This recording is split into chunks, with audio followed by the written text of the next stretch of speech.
നമ്മൾ ഉണ്ടാക്കുന്നത് നാടൻ കോഴിക്കറിയാണ്. നല്ല നെയ്യൊക്കെയുള്ള നാടൻ കോഴിയാണ് നമുക്ക് കിട്ടിയിരിക്കുന്നത്. ഏകദേശം ഒരു 1.25 കിലോ മീറ്റ് ഉണ്ട്. അത് ക്ലീൻ ചെയ്ത് നമ്മൾ കുക്കറിലോട്ട് മാറ്റിയിരിക്കുകയാണ്. ഇനി നമുക്ക് വേണ്ട മസാല ഐറ്റംസ് എന്തൊക്കെയാണെന്ന് നോക്കാം. നമ്മൾ 2 സവാളയാണ് എടുത്തിരിക്കുന്നത്, 3 പച്ചമുളക്, വേപ്പില, മല്ലിപ്പൊടി എടുത്തിരിക്കുന്ന 3 സ്പൂണാണ്. മുളക് പൊടി 1.5 സ്പൂൺ എടുത്തിട്ടുണ്ട്. അത് കാശ്മീരി മുളക് പൊടി നമ്മൾ 1 സ്പൂൺ എടുത്തിട്ടുണ്ട്. ഗരം മസാല 1 സ്പൂൺ എടുത്തിട്ടുണ്ട്. അത് വീട്ടിലുണ്ടാക്കിയ ഗരം മസാലയാണ്. പിന്നെ meat masala, Eastern meat masala 1 spoon എടുത്തിട്ടുണ്ട്. മഞ്ഞൾപ്പൊടി. അപ്പോൾ നമ്മളിപ്പോൾ ഇത്രയും പറഞ്ഞ മസാലകൾ ഇതെല്ലാം നമ്മൾ പകുതിയാണ് ഇടുള്ളൂ. കാരണം ബാക്കി പകുതി നമ്മൾ മാറ്റി വെക്കും. നമ്മൾ താളിക്കാൻ നേരത്ത് ആ സമയത്ത് നമ്മൾ എടുക്കുന്നതായിരിക്കും. ഇത്രയും സാധനങ്ങൾ നമ്മൾ ഈ കുക്കറിലോട്ട് ഇട്ടിട്ട് ഒന്ന് 2 വിസിലെങ്കിലും കേൾക്കണവരെ നമ്മളിതൊന്ന് വേവിച്ചെടുക്കണം. നമ്മളിപ്പോൾ ഒഴിച്ചത് 2-ാം പാലാണ്. ഏകദേശം ഒരു അര തേങ്ങ നമ്മൾ എടുത്തിട്ടുണ്ട്. ഇതിന് വേണ്ടിയിട്ട് കുറച്ച് ഉപ്പും കൂടി ആഡ് ചെയ്യാം. ഇനി നമുക്ക് കുറച്ച് വെളിച്ചെണ്ണയും കൂടി ഇട്ട് ഓയിലും കൂടി ഇട്ട് പിന്നെ ജിഞ്ചർ ഗാർലിക് പേസ്റ്റ് പറയാൻ മറന്നുപോയതാണ്. ജിഞ്ചർ ഗാർലിക് പേസ്റ്റ് അതും കൂടി ആഡ് ചെയ്തിട്ടുണ്ട്.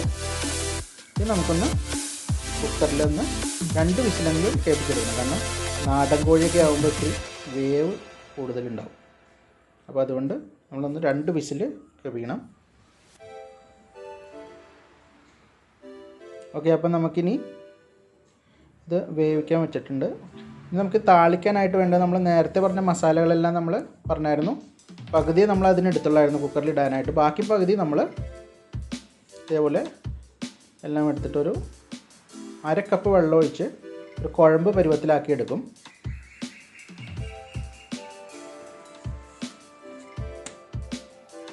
ഒരു 1/2 കപ്പ് വെള്ളം ഒഴിച്ചിട്ട് ഒന്ന് കുഴമ്പ് പരുവത്തിലാക്കി എടുക്കണം. ഇനി നമ്മൾ ചട്ടി വെച്ചിട്ട് അതിൽ ഓയിൽ ഒഴിച്ച് നേരത്തെ നമ്മൾ പറഞ്ഞ സവാള മാറ്റി വെച്ചിട്ടുണ്ടായിരുന്നല്ലോ, സവാള, പച്ചമുളക് അതെല്ലാം നമുക്ക് ഇതിലോട്ട് ആഡ് ചെയ്ത് കൊടുക്കാം.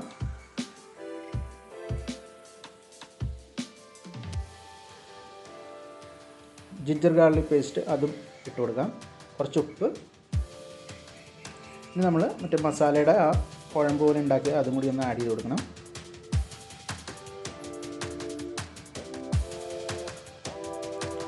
മസാല ഒന്ന് മൂത്ത് കഴിഞ്ഞിട്ട് വേണം കുറച്ച് വേപ്പില ആഡ് ചെയ്ത് കൊടുക്കാം.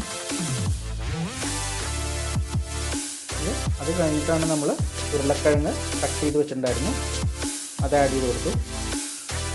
ഇനി നമുക്ക് നമ്മൾ നേരത്തെ വേവിച്ച് വെച്ചിരുന്ന നമ്മുടെ നാടൻ കോഴിൻ്റെ ചാറ്, ആ ചാറ് ഒഴിച്ചാണ് നമ്മൾ ഈ ഉരുളക്കിഴങ്ങൊന്ന് വേവിച്ചെടുക്കണം.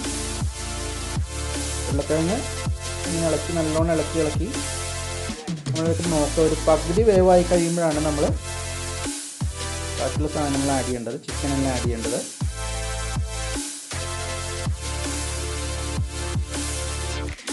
ചിക്കൻ ആഡ് ചെയ്ത് കഴിഞ്ഞു. ഇനി നമുക്കിതൊന്ന് അടച്ചു വെച്ചൊന്ന് വേവിക്കാം.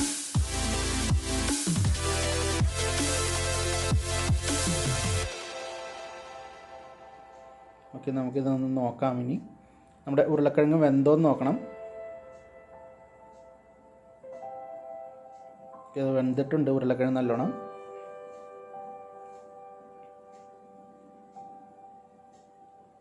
ഇനി നമുക്ക് കുറച്ച് 2-3 മുട്ട ഉണ്ടായിരുന്നു. മുട്ടയിടുന്ന കോഴിയായിരുന്നു, നാടൻ കോഴി. ഒരു 3 മുട്ട കിട്ടിയിട്ടുണ്ടായിരുന്നു. ആ മുട്ട അതിൻ്റെ അകത്ത് ഇട്ട് കൊടുത്തിട്ടുണ്ട്. ഇനി നമുക്ക് 1-ാം പാൽ ഇട്ട് കൊടുക്കാം. 1-ാം പാൽ ആവശ്യത്തിന് ഒഴിച്ചു കൊടുത്താൽ മതി, ഒരുപാട് ഒഴിക്കണ്ട.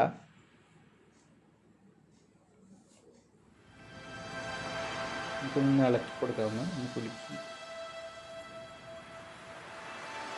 നല്ല തിളയൊക്കെ ഒരു ചെറുതായിട്ടൊന്ന് തിളച്ച് കഴിഞ്ഞാൽ നമുക്ക് നമ്മുടെ നാടൻ കോഴിക്കറി റെഡിയാവും. ഓക്കെ, അപ്പോൾ നല്ല തിളയൊക്കെ വരുന്നുണ്ട്. അപ്പോൾ നമ്മുടെ നാടൻ കോഴിക്കറി റെഡി ആയിട്ടുണ്ട്. നല്ലൊരു ടേസ്റ്റി വിഭവമാണ്.